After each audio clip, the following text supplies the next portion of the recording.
That was stunning. That was as stunning as anything I've ever seen in football, to be honest with you. Really? That is a team and a program that was completely lifeless and listless.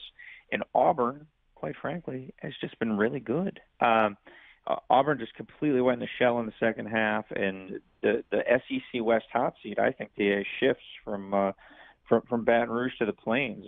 Gus Malzahn, with sort of now trending towards his fourth straight pedestrian season, really has to feel like he could lose his job unless something funky happens and he beats Georgia or Alabama to end the year. Just an awful performance in the second half by Auburn. They ran the ball on first down 17 straight times. That would be predictable. So I really am stunned. And look, give Ed Orgeron credit. Like, I had left that tenure for dead, quite frankly. I had said going into his hiring, I thought it was going to be a mess. I saw the first handful of games, and they were a mess. And, two gutty league wins, and they have a little momentum now.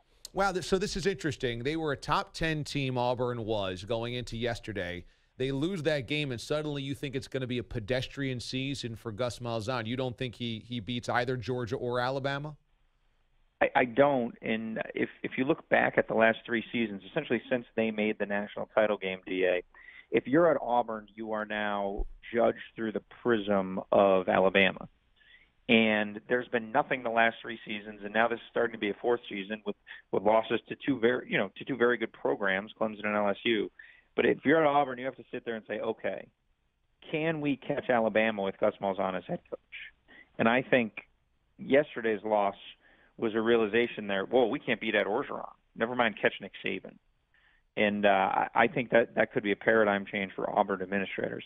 That said, God bless Auburn. They're juggling scandals right now in their athletic department. So maybe who knows if Jay Jacobs is going to make it because of the softball scandal. Old Chuck the rifleman person has turned into Chuck the bagman, and saw him in federal court last week. So they have big searing issues at Auburn, which, if you've been around Auburn, is not a surprise.